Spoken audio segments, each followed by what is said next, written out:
नमस्कार, आप देख रहे हैं न्यूज़ 11 लाइव चैनल। वैशाली जिले का तिसियौता थाना के अंतर्गत लोमा गांव, इस गांव में रहते हैं एक सेवानिवृत्त डीआईजी अजय कुमार वर्मा।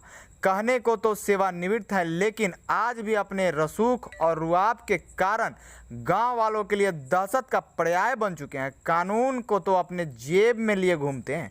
जिस गली से निकलते हैं लोग कन्नी काट लेते हैं कि न जाने कौन सी धारा के तहत मुकदमा ठोक दें। गांव वालों को इस कदर परेशान कर दिया है कि वर्मा जी के कारनामे की शिकायत पुलिस महानिरीक्षक तक पहुंचा दी गई। इससे इनको कोई फर्क नहीं पड़ता, क्योंकि इनके कारनामों में प्रशासनिक अधिकारियों की भी मिलीभगत होती है। गांव वालों ने वरीय पुलिस पदाधिकारी के नाते आदर सम्मान दिया, लेकिन वर्मा जी गांव वालों के सर पर ही तांडव करना शुरू कर दिया। अजय वर्मा ने पूछताछ के दौरान बताया कि सारे आरोप बेबुनियाद हैं और अपने आप को पाक साफ साबित करने लगे। लेकिन तस्वीर का दूसरा पहलू यह भी बताता है कि अजय वर्मा दूध के धुले हुए भी नहीं हैं। धारा 107 और 144 तो अपनी जेब में रखते हैं। अपने दबंगाई के कारण गांव में जबरन जमीन पर अवैध कब्जा भी इस बात को साबित करता है। गांव में अजय वर्मा के नाम की दहशत चलती है और गांव वाले वरीय पदाधिकारी से अपील कर इस दहशत से मुक्ति चाहते हैं, क्योंकि इन्होंने सारे गाँव वालों का जीना हराम कर दिया है। देखिए इस रिपोर्ट में न्यूज़ 11 लाइव चैनल के साथ। जब आईपीएस हुए तभी से दहशत फैलाना शुरू किए। पहले कमांडो में थे, बहुत से कमांडो के लेके कभी रामपुर चौक पर किसी को मार खिला दिए, कभी बिंदी चौक पर मार खिला दिए, कभी गांव के किसी लोगों को मार खिला दिए। दहशत फैलाए हुए रहे और रिटायर कर गए हैं। तब भी ये डीजीपी को बुला के लाए कि हम देखो हम रुतबा वाले हैं और ये दहशत फैलाए हुए हैं। गाँव के लोग बुझ जाइए कि अस्त व्यस्त है, इनके डर से गांव में रहना मुश्किल है। आम जनता को जनजीवन अस्त व्यस्त हो गया। वो क्या कहते हैं, क्या कहना चाहते हो? वो नाजायज रूप से जमीन कब्जा करते हैं। यहाँ इनका उनके बाप दादा एक दो जमीन केवला कर लिया, उसको हम नाजायज 144 किए। दूसरे आदमी के जमीन को कमांडो लेके घिरवाए। उसके बाद उनका खिड़की बंद कर दिए टीन लगा के। यानी दहशतगर्द करते हैं और बार बार पुलिस को वहाँ से बुलाते हैं और नाजायज रिपोर्ट करवाते हैं। पुलिस वाले कहते हैं कि भाई हमारा ऊपर से आता है आदेश। ऊपर से आदेश कौन देता है? हमारा जो सीनियर पदाधिकारी है वो आदेश करता है, हम उसका पालन कर रहे हैं। डीजीपी गुप्तेश्वर पांडे का नाम लेते हैं कि गुप्तेश्वर पांडे हमारे यहाँ फ़ोन किए हैं कि भाई आप वर्मा जी को मदद कीजिए। और इस डर से वर्मा जी चाहे जितना भी मदद है, ये जितना भी गलत करे फिर भी मदद करना है उनका। हाँ, डीजीपी का यह आदेश है। आदेश है ये? हाँ, ये आदेश है। अपने विभाग को कहे हुए हैं कि वो गलत करे या सही करे उससे मतलब नहीं है, वो जो भी करे उसका तुम मदद करो। ये हमारा डिपार्टमेंटल रिटायर किया है। हाँ, पुलिस मेरे जेब में है। उनके हाथ में प्रशासन है। उनके हाथ में तो अब रिटायर हो चुके हैं, तो प्रशासन उनके हाथ में कैसे उनका है? प्रभाव अभी भी है। रिटायर करने के बाद भी उन्हीं का प्रभाव है। यहाँ प्रभाव है। इस पर 44 किए, 44 से पहले उसके बाद थाना प्रभारी आए, हम लोग थाना पर गए। तो उससे पहले 44 का जो रिपोर्ट था सुपरविजन का, वो एसपीओ साहब के यहाँ भेज दिया। हम लोग पहुँचे, उससे पूर्व में गया हुआ था। क्या भेज दिए? रिपोर्ट से 20 साल से हमारे कब्जा में है। किसके कब्जा में? अजय वर्मा जो थाना प्रभारी से अपना प्रभाव से लिखवा के भेज दिए।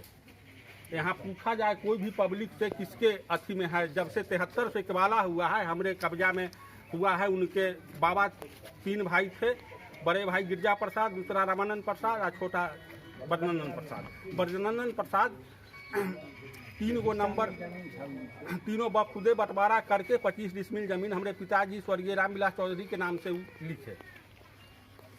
3 डिसमिल लिखे? नहीं, 25 डिसमिल। हाँ, और उसी दिन से हमारे कब्जा में है जमीन। उसमें मकान बना हुआ है, सब कुछ है। तो उनका क्या कहना है कि मेरा है? हाँ, उनका कहना है तो मेरा है। इस मामले में सच्चाई क्या है? देखिए, मेरा उम्र 48 साल है। जब मैं बच्चा था तो इसमें बथान था भोलू चौधरी का। हम लोग तो उन्हीं का ज़मीन समझ रहे थे और उनका ज़मीन भी था, क्योंकि जब उनका ज़मीन ही था तो उनका बथान कैसे था इसमें। उसके बाद भोलू चौधरी अपना काम शुरू किए तो इसमें अपना कंस्ट्रक्शन करवाए और कंस्ट्रक्शन में पिछले 5-6 साल से मैं देख रहा हूँ जब से मुझे अक्ल हुआ तब से इनके कब्जा में है। और अभी जब पुलिस का रिपोर्ट में देखा हूँ, अजय कुमार वर्मा जो वरीय पदाधिकारी से सेवानिवृत्त हैं, उनके प्रभाव में पुलिस के पदाधिकारी लोग हैं, चूँकि जो भी पदाधिकारी है इनका जूनियर है, स्वाभाविक है इनकी बात को मानेगा और पुलिस से गलत रिपोर्ट करवा करके एसडीओ ऑफिस में दे करके इसके ऊपर 144 लगवाया। कुमार वर्मा जब ड्यूटी में थे तब कमांडो फोर्स एतवार के एतवार अथी करवा रहे थे, ट्रेनिंग करवा रहे थे कमांडो फोर्स के। ले करके दू बस आ करके हमरा बा जबरदस्ती घर के तोड़वा करके आ घेर दी। इनका जमीन, अजय जी का जमीन कितना है इसमें? 2 डिसमिल। 2 डिसमिल है। हाँ। में अभी कब्जा है। और कब्जा कितने डिसमिल में किए हुए हैं? डिसमिल कब्जा 2 डिसमिल हमरा किए हुए हैं। 4 डिसमिल 4 डिसमिल किए हुए, मतलब कि 2 डिसमिल हमारा है, आपका कब्जा किए हुए हैं। बा जबरदस्त। तो आप उनसे बात करने गए या बात करते हैं तो वो क्या कहते हैं? कहते हैं कि हमारा है 5 डिसमिल, झूठा केस कर दिए हैं। हम पर रिवॉल्वर लेकर के तान करके मारने के लिए दौड़ा है, हमारा सामान सब चोरा लिया। कौन कहता है ये बात? ये अजय कुमार वर्मा कहते हैं। तो उनका रिवॉल्वर कौन चुराया? रिवॉल्वर उनका कौन चुराएगा? हाँ, हम पर किए हुए जो आरोप लगाए हुए हैं कि ये रिवॉल्वर दिखाता। अच्छा, आपके ऊपर आरोप लगाया कि आप उनको रिवॉल्वर दिखलाते हैं? हाँ। अच्छा,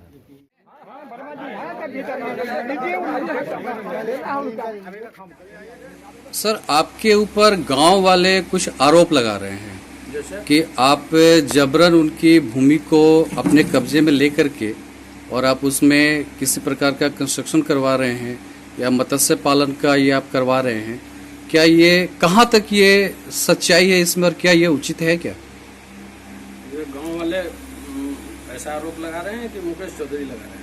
नहीं, गांव वाले हैं। लगभग गांव वालों का हमने बाइट लिया है तो उन लोगों का कहना ही है, ऐसा ही है कि अजय वर्मा जी इस तरीके से ऐसे कर रहे हैं। और चूंकि आप रसूख वाले व्यक्ति हैं और दूसरी बात ये कि आप पुलिस महकमे में एडीजीपी से रिटायर किए हुए हैं, तो आपका अभी भी वहाँ पर चलता है। क्या ये सच है?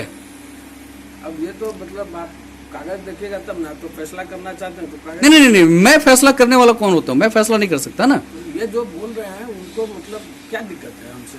हम अगर बना रहे थे, बाउंड्री बना रहे थे, तो उनको रोकना चाहिए था कि भाई ये गलत बाउंड्री बना रहे हैं। सर उसमें कहा गया है कि कमांड जिस समय आप ड्यूटी पर उस समय कमांडो के साथ आए, 2 डिसमिल जमीन आपकी है और आपने 4 डिसमिल कब्जा कर ये 2 डिसमिल मेरी है, ये कैसे आपको पता चला? नहीं, चूंकि ग्रामीणों का कहना है जी। हाँ। गाँव वाले वो जो कह रहे हैं, हमारा जो हमारे पूर्वज का जो जमीन है, जिसका मेरे पास एकदम ओरिजिनल खतियान है, आप अभी देख सकते हैं, ओरिजिनल खतियान में हमारा 5 डिसमिल जमीन है। तो अब वो 2 डिसमिल कैसे हो गया? हमारे पूर्वज यहाँ नहीं रहते थे, इसमें कोई शक नहीं, जी। लेकिन जमीन तो उन्होंने नहीं बेची, तो जमीन 5 डिसमिल से 2 डिसमिल कैसे हो गया? इसका मतलब है किसी पड़ोसी ने पड़ोसी धर्म का पालन किया हो। नहीं, उनका कहना है कि हमने जमीन लिया था, खरीदा था, और जबकि 72 या 73 में जमीन था। हाँ, और इसमें ये एक और दूसरी कहानी है। वो कहानी है गोलू चौधरी। वो जो उन्होंने कहा कि 73 में हमने जमीन खरीदा था, वो जमीन हमारे बाबा ने खरीदा था अपने नाम से, उनका अपना निजी खरीद था। आप खरीद दिए, हम बेच दें, ऐसा पॉसिबल है क्या? नहीं पॉसिबल है। तो नेचुरल है, उन्होंने जब खरीदा किसी दूसरे को बहका करके खरीदने की कोशिश की। उनको कोई था नहीं, वो बेटी थी, उसका ब्याह शादी करने के लिए वो बेचना चाहते थे। उन्होंने बेचा होगा, क्या पता उनको पैसा मिला नहीं मिला, क्या हुआ, ठग दिया, क्या किया, लेकिन उन्होंने इनको कभी भी वो जो चिरकुट था वो नहीं दिया। चिरकुट नहीं दिया तो नेचुरल है, उनका म्यूटेशन नहीं हुआ, म्यूटेशन खारिज हो गया। जब हम IPS हुए थे उसके बाद उनका म्यूटेशन कराने का कोशिश हुआ, म्यूटेशन खारिज हो गया। IPS सर आप कौन से ईस्वी में हुए थे? 85 में, 86 में अगस्त में। मेरे पास ओरिजिनल डॉक्यूमेंट है, दिखा सकते हैं हम। तो जब खारिज हो गया तो अब उसके बाद फिर अब उस जमीन पर हम कहेंगे कि ना हमरा है, तो ये तो मतलब पड़ोसी धर्म का पालन है और तो कुछ नहीं कर सकते। इनका तो कहना है कि म्यूटेशन होकर के हमारे दखल कब्जा के अंदर में। हम आपको दिखा देते हैं, आप अपने नजर से